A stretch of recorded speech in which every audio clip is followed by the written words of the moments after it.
Okay, here we go. Thank you so much. The first one, I don't have my phone here. I would have gone.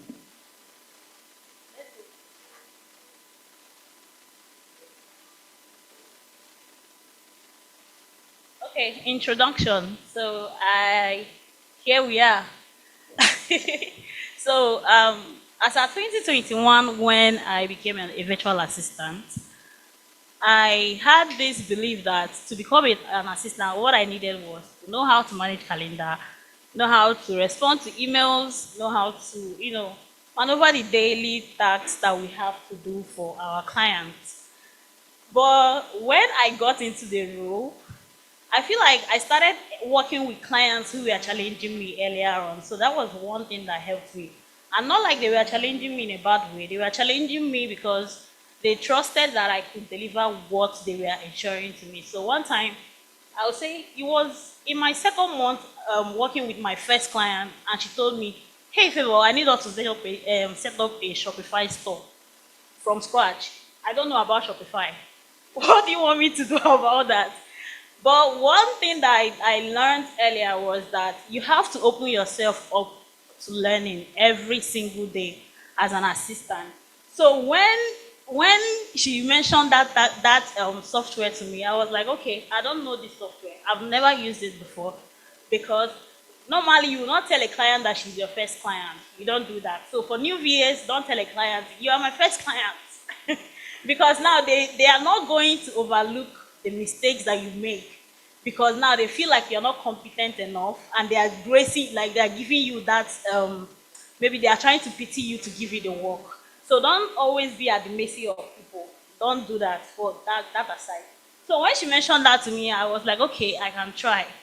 And then I did not sleep that day. I remember that time there was no ChatGPT. There was no ChatGPT. I had to go on YouTube. And my sister is here. I think I began my virtual assistant journey at her place. So I had to go on YouTube early in the night. Like, how am I supposed to go about setting up a Shopify store, linking it, make sure that it was active and like functional? I didn't know, but YouTube was there. Another tip: if you're a virtual assistant, and you feel like you need to pay for a coaching program or whatever to upskill or to learn more, first of all, calm down and start with YouTube. See, there are lots of free resources on YouTube that you can begin with. Don't let anybody lie to you. I started my virtual assistant journey from YouTube, from the things I learned from YouTube. Nobody sat me down and said, "Favor, come let me coach you," because I did not even have the money to pay anybody for the coaches. The coaches I wanted at the time, I could not afford them. And what did I do? I went on YouTube and then I started, learning how to do that and setting up the tools and everything, and I got that Shopify store up and active. Now, when you think about it, and clients are asking you, "Can you do this?" You now say, "No, that's not my job. That's not part of my job." Now, what that thing is going to do is that at the end of the day, it's going to cap your income. What do I mean by capping your income? When a client mentions a tool to you and you say, "No, that is not in my job description," you are already saying no to yourself and the next client that will come that might need that service. A client might be paying you $3 per hour, for instance, and then you have another client. Maybe you do that particular Shopify store for that client that you learned. Remember, you are learning on the job. So, being a virtual assistant, you are learning on the job and you are being paid to learn. So, it's better for you to leverage because now they are paying for the tools, they are paying for all the resources that you need. The only thing that you need is now to sit yourself down and learn how to, leverage all those tools or learn those tools that they are calling for you, so that at the end of the day you can be able to deliver, and not only deliver but also be somebody that they can trust on to set up new things that they whenever they want, that's against looking for somebody to do the complex part of the job for you. Because if they get to see somebody that will do that other part of the job, you've lost out. You wake up in the morning and they say, "Oh, so I'm going through a lot. I think I'll take a break from now." Like, you don't lose your job with that. And you think like it's something that has to do with the client. No, it's you. They are taking remarks of all these things. They know that you are easily disposable because now that you are handling all those small things for them and you are not really digging yourself into what they might be needing tomorrow, or trying to capture what exactly they are telling you that they need you to do. If you don't capture, if you don't always be on top of things as a virtual assistant, you might lose out. Now, when I was preparing my slide, I had to go through a research. Can I go to the next one? So I said the real question is, are you moving with this? Sorry. So are you moving with this trends already? Are you moving with the fact that, okay, these are tools, these are automation, AI is here, the boss, everything that is happening once. Are you already leveraging it, or are you just waiting to be left behind? Because if you are a new virtual assistant, you might fall into the role or into the loop of, no, I just need to learn calendar management and I'm good to go. I just need to learn email management and I'm good to go. Those are no longer the skills in demand, right? Those are no longer the skills in demand. It's not like clients don't need those services to be done, but now they need something more from you because of the way AI has already projected that AI can do a lot of things. Now, when I was doing my research for this, I saw, according to this market US report, the AI powered virtual assistant market is expected to grow. And this ties down to what Bianca, I think, right, yeah, was saying. She said it grows from 10.4 billion in 2024 to 154.8 billion. I can share that result with research with you. In 2035 now. Is your money going to be part of this money? I know that we love money, but is your money going to be part of this? Are you going to be part of the people that are going to benefit from this shift? So this means that more businesses are investing in automation and AI powered tools, not to replace VAs, because definitely a virtual assistant, somebody is back end setting up these things up for these clients.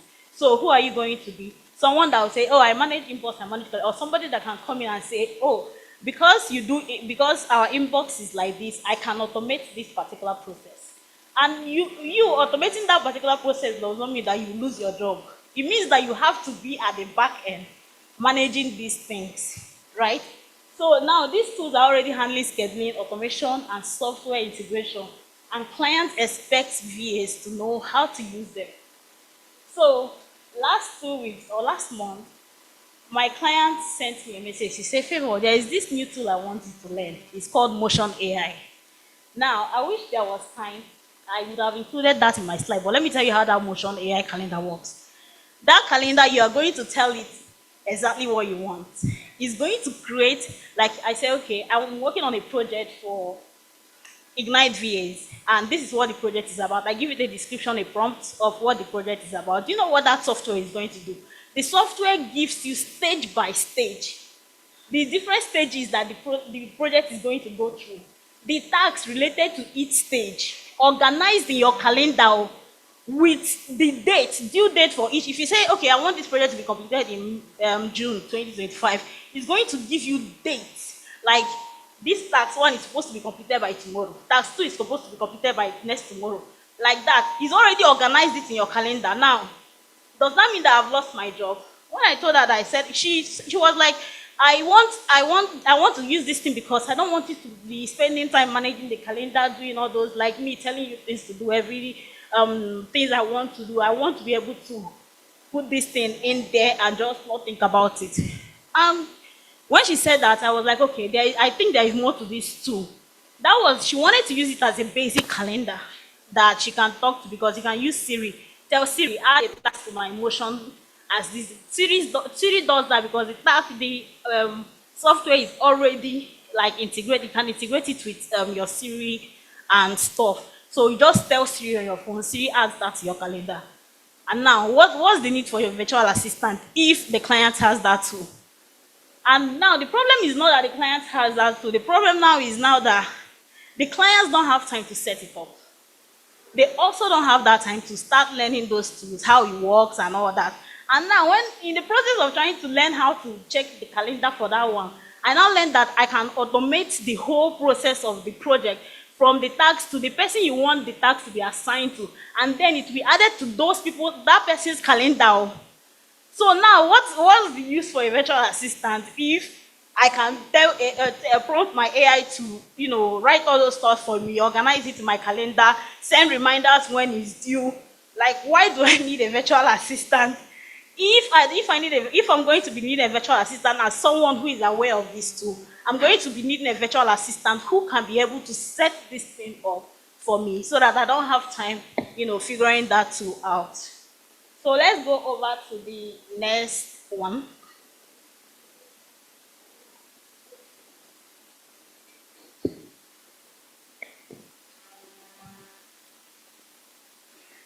So we say, like I said, the evolution of virtual assistant was changing. AI, automation, they are no longer buzzwords. They are already reshaping what it means to be a virtual assistant. Clients no longer need you to just do tasks. They want you to be a problem solver, right? The demand for tech-savvy virtual assistants, strategic VAs are growing every day. And everything that ties down to what we've been talking about, both from personal branding to future-proofing yourself, you know, um, everything that we are talking about in this particular conference. Now, AI powered tools are handling scheduling, automation, and integration, but someone still have to set them up, manage them, and refine their outputs. Now, as a virtual assistant, if you can, I know that AI is here, ChatGPT is here, but if you can, take some time to learn the basics of copywriting. If you can, as a virtual assistant, take some time to learn the basics of copywriting, the basic. I'm not saying that you should go and learn copywriting all through, but learn the basics of copywriting. Why did I say that? If you think, one time I posted a job because I was looking for a help for something, and then applications were coming in. But then, being someone that have been using ChatGPT and AI for a while, I know responses that come from AI, right? I know the words that AI use. I know whether this, whether that, I'm thrilled to excited, all those words that AI use that you.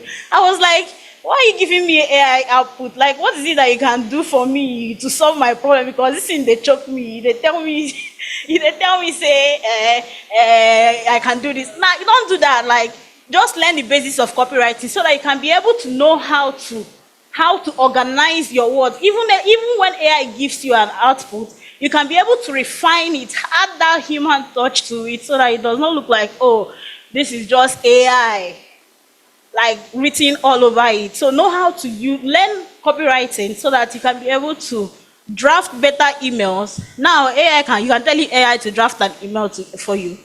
But you can barely tell when someone who knows their onions in copywriting writes an email with AI. You can barely tell because these people now knows the words that touches emotion. AI is emotionless. AI does not understand that you have feelings. He understands what you give to it, and he's going to give you back out what you give to it. Now, it's not by fighting with AI. Give it this one. Add more than, no, remove this word. Like, it's about knowing how to actually write those things by yourself so that what you can now do is to use AI to kind of refine it and make it more professional or to give you whatever that you're looking for. The next slide.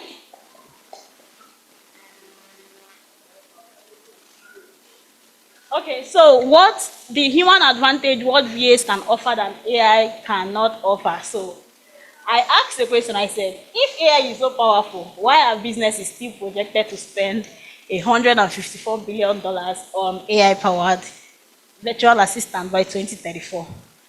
From what I've been saying here, can anybody answer that question? It's already on the screen, but can you give me another insight? Is there anyone here that can answer? The question on the screen. If AI is so powerful,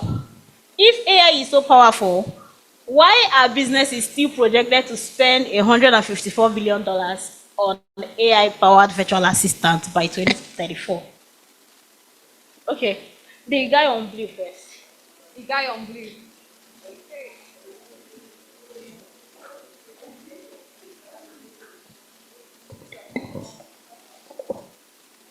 Good afternoon, everybody. My name is Gabriel Bright. I'm a virtual assistant and a writer. Okay, I believe, narrowing it down quickly, I believe emotional basis. there's some things you would want to communicate with someone, and then AI won't really pick out your emotion at that moment. But then talking to someone physically, a human who actually feels the way you feel, that person will be able to detect, okay, this is how he wants it to be. Thank you. Yeah, thank you. The second lady there, I think there was someone else raising her. Did you already say your mind? Okay, can you just say your mind? Okay, good evening, good afternoon, everyone. My name is Hannah Oforibo. So for me, I think what AI cannot do, why businesses still need virtual assistants is because these businesses still need people to manage these softwares and to utilize them properly and efficiently. Thank you very much. Thank you. Thank you so much. So now, like I said, AI needs human insight. You right?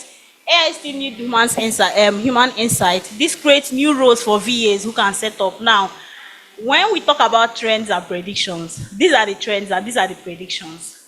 Okay, I think we'll still come to that page. But VAs who can set up, navigate, and manage AI-driven workflows, automation, back-end management, that aside.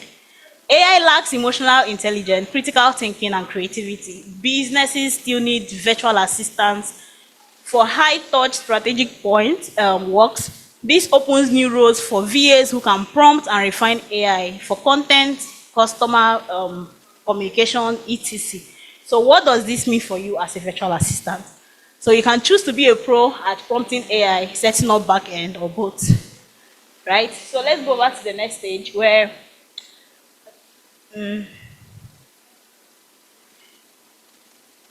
so what it means to be future proof. So being future proof means that no matter how this industry evolves, you stay relevant, you stay valuable, and you still be in demand. That is what it means to be future proof.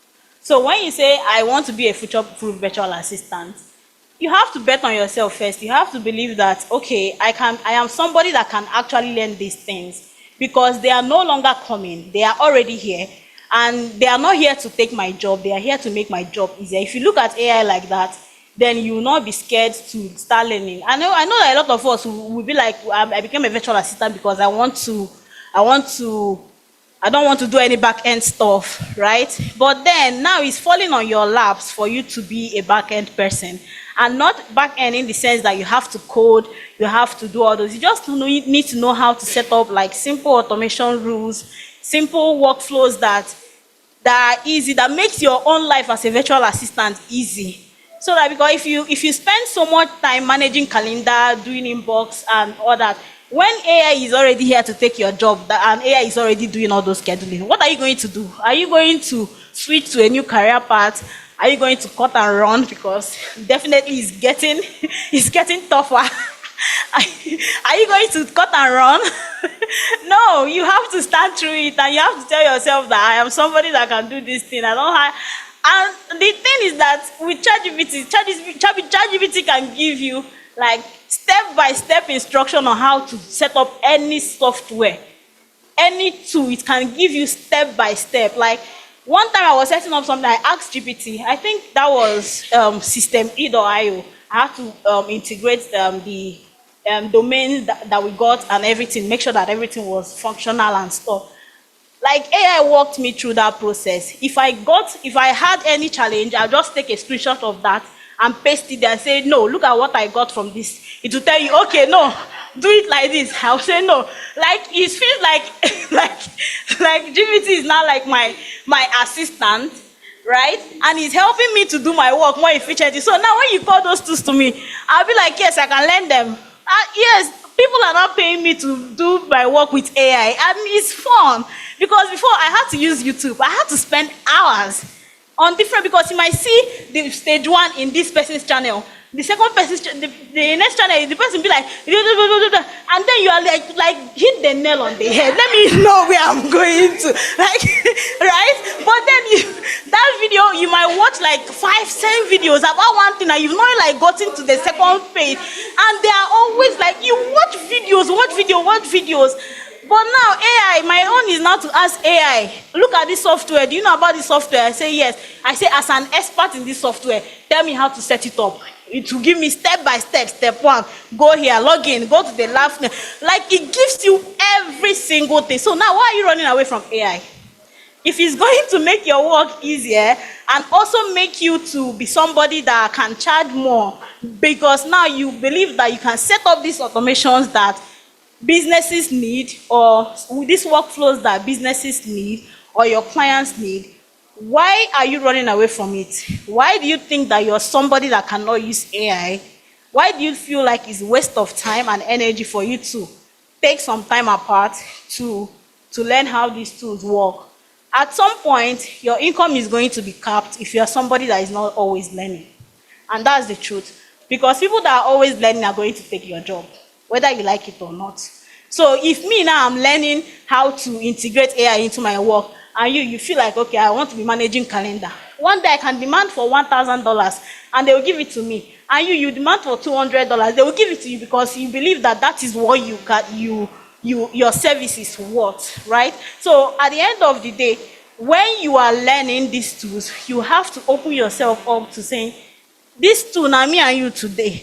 You see, it's either I learn how to use you or you use me. Because either way, you are going to we are going to use each other. And that is it. Okay, let's go back to the next one.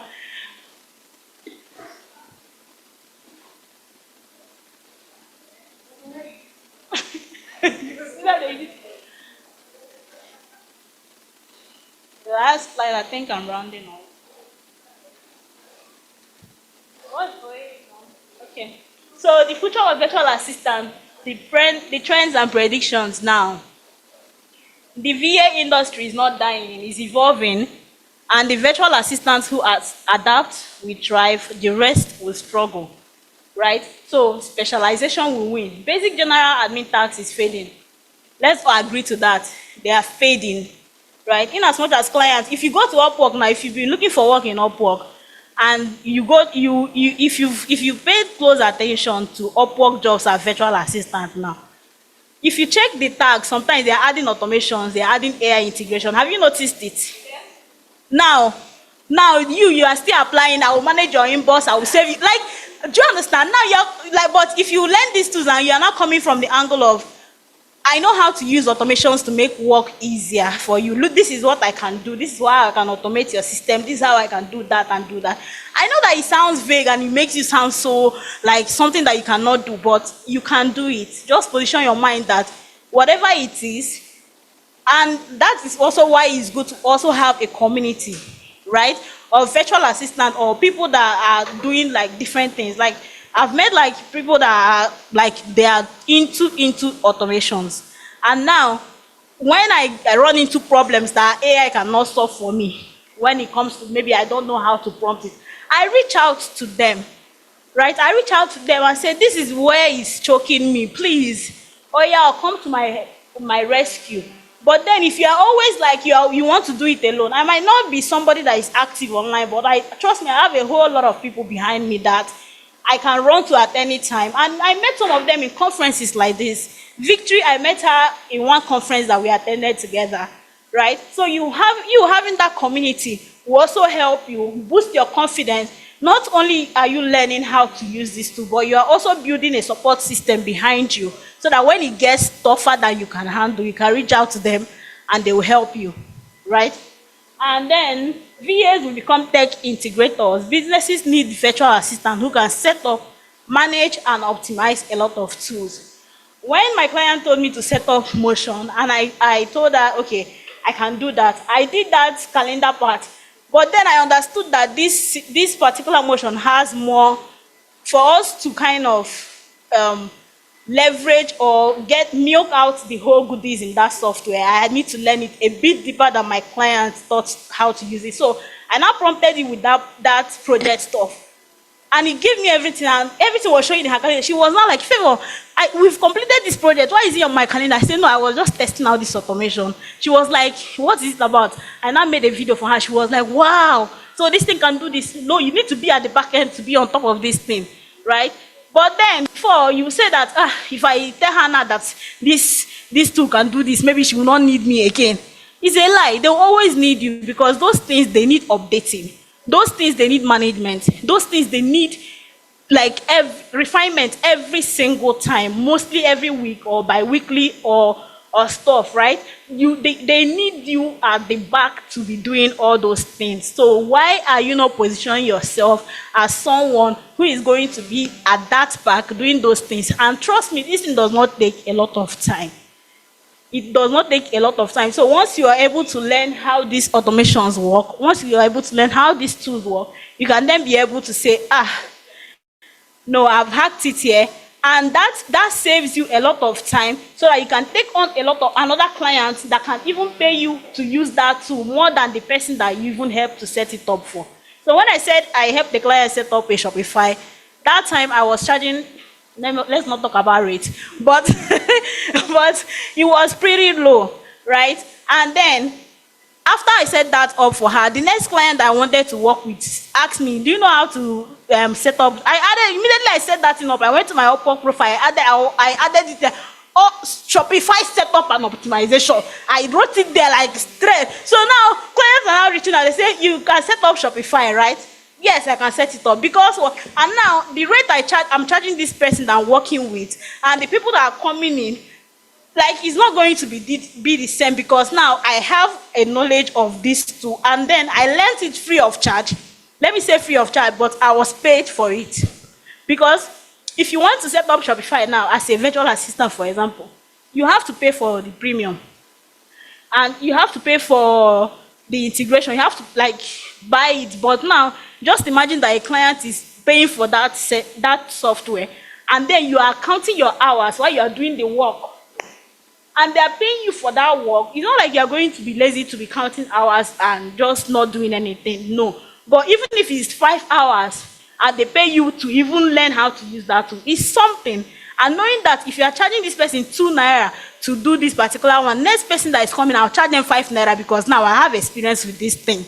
And that is why, as a virtual assistant, don't just cap yourself to, or don't just believe that I'm only meant to manage inbox. I'm only meant to save your time. I'm only like, there are so many ways to save people's times.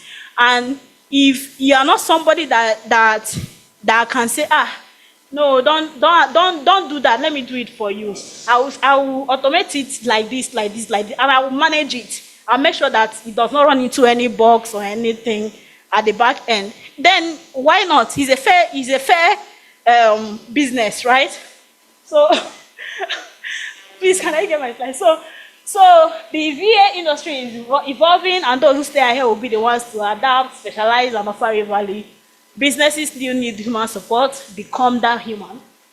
AI automation and tech skill will set you apart, but strategy, problem solving will keep you in demand. So, like I said, my client was like, I need this tool for calendar. But then I learned that this tool can help us organize our project, prompt it, schedule it, add to everybody's calendar, send reminders when you are supposed to do it. When it's high priority, sends reminder you are supposed to be working on this task. Unless you want me to reschedule, you can tell it reschedule. So it finds the next available time on your calendar and does that, like organize your calendar. So if you are doing that already, if these tools are doing that already, and you as a virtual assistant, you are not even evolving, then you'll be left behind, right? So there is this movie, I don't know if a lot of you have seen the movie Game of Thrones. So when you watch Game of Thrones, you hear winter is coming. Winter is coming, winter is coming. What does that mean for you as a virtual assistant? Winter is coming. Winter is no longer coming, let me tell you. Winter is here. Winter is no longer coming, it's here. And what that means is that whether if you say I want to make so amount of money by so time, if you say I want to be part of the people that will earn this money by 2035, what am I doing today? What am I doing today? A lot of us will say, I have a lot on my plate.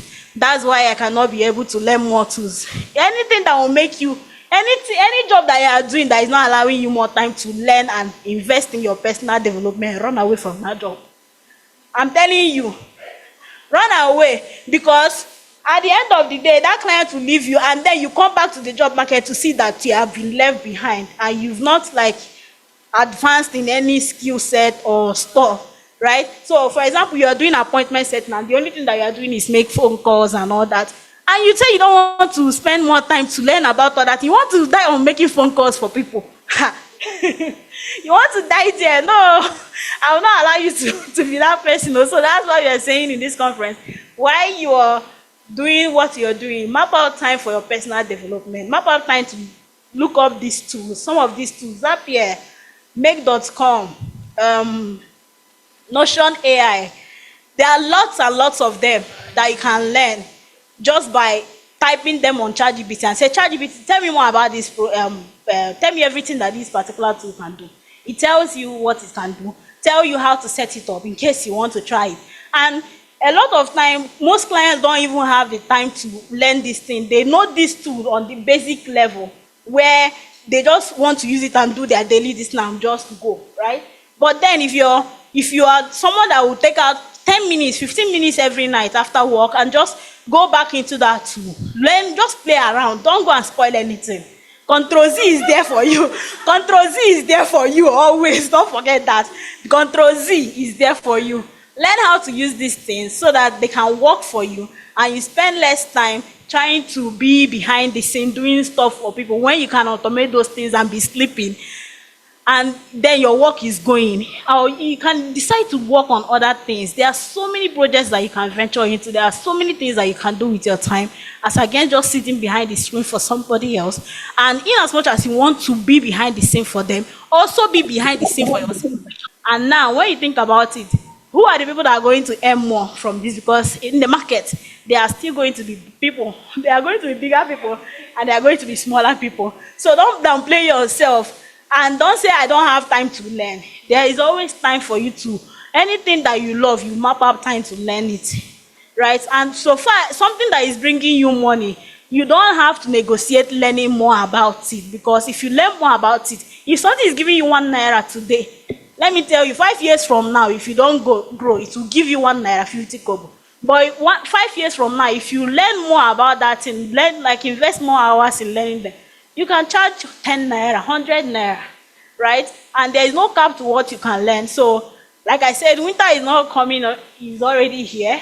And it's just for you to prepare ahead so that you can stay ahead in the virtual assistant industry. And that is the end of my session. I hope you have found this helpful. Thank you so much.